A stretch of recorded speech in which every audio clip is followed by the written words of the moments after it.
Okay, we use a large enough pot so that when it grows, it doesn't boil over. Ava's got 4 cups of juice. She's gonna dump into the pot and turn it on to like a medium-high heat, like whatever you would boil water at. You know, like on our stove, we boil macaroni and cheese. Once the water comes to a boil, we turn it down to like 6.5. Then she's gonna add the Sure Gel, which is the yellow box of stuff.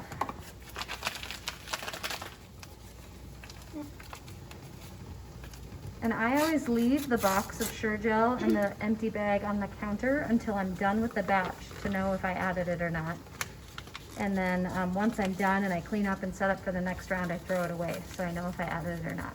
Then you use a whisk and combine the juice and the Sure Gel and just occasionally stir until it comes to a boil. That's step 1.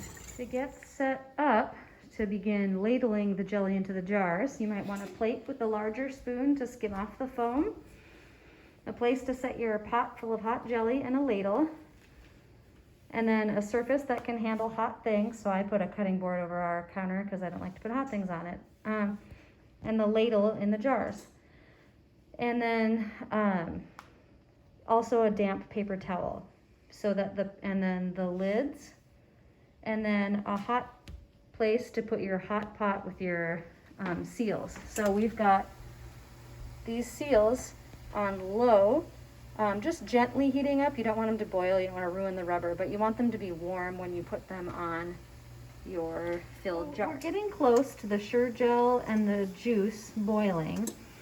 We had a little bit of leftover jelly from our previous batch that we just poured into a clean dish. We can go ahead and scrape that in now, just before or just after we add the sugar. So as soon as this juice and Sure Gel comes to a boil, and it doesn't have to be a big boil, just a gentle boil, we add the leftover jelly from the previous batch and then add the sugar when it comes to a boil. Now you can see our Sure Gel and juice is just coming to a boil. So Ava's gonna add the already measured 5 cups of sugar all at once. And then she just stirs it right in. So that process took, well, it probably took longer than it should have, but part of the reason it took longer is because we had the small size burner on instead of the double size burner. So it would probably take between 5 and 10 minutes for that first bit to come to a boil. Maybe less, I don't know, about 5 minutes.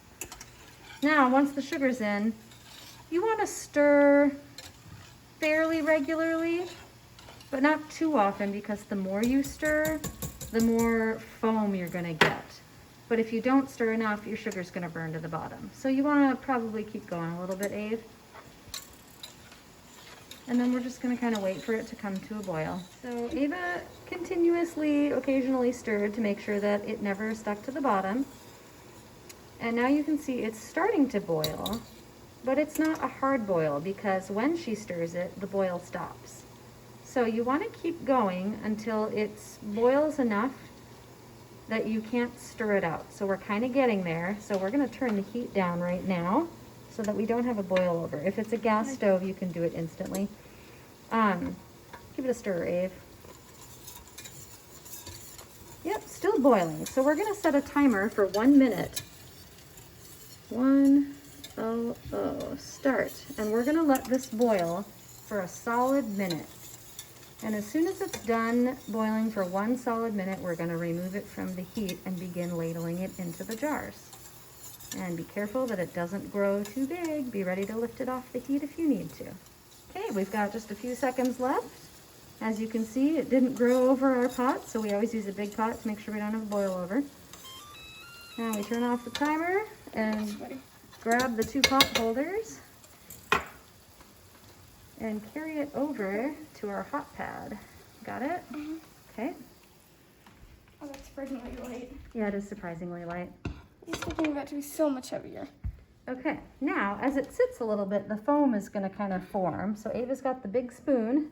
She's just going to kind of gently scrape across the top. You can also use a slotted spoon, but whatever. Use whatever you got. And she's just going to kind of make the foam go to one side of the pot. And And you can see that nice dark color, that's the beautiful clear jelly we want, and we want less of the foam. So just take a minute and just kind of pull it all over to one side, eh? Don't stir too much, just slide the surface. I'm trying. Yeah.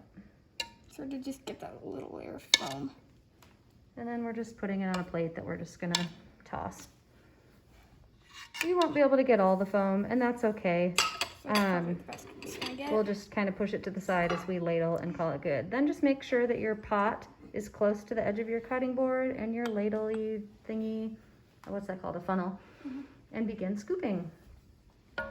Then I've got my damp paper towel here, and I will wipe the rims before I put the seals on. Toward the end, you might have a lot of foam that's really congealed, so go ahead and scoop that out. Try to not scoop out the yummy jelly, but scoop out the foam.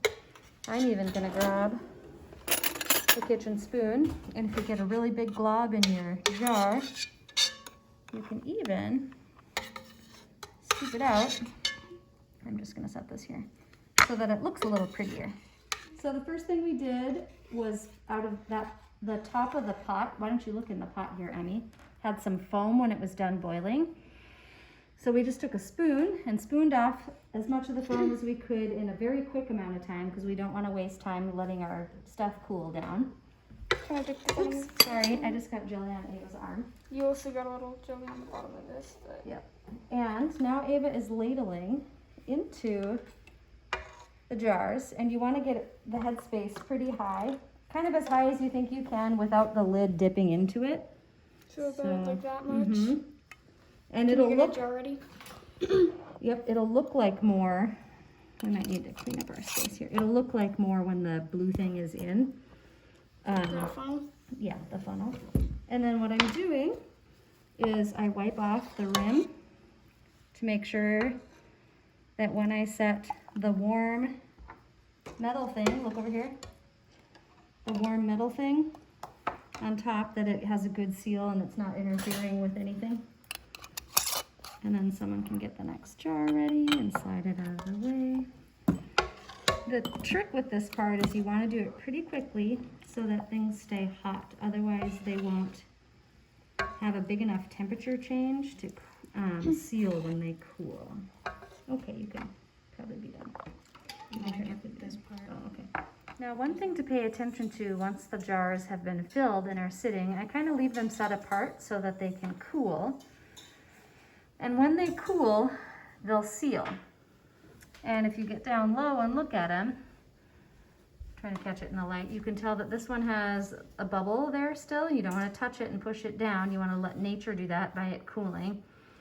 Where the rest of these in this box have all sealed because that thing has gone down, so it no longer makes that clicky funny noise.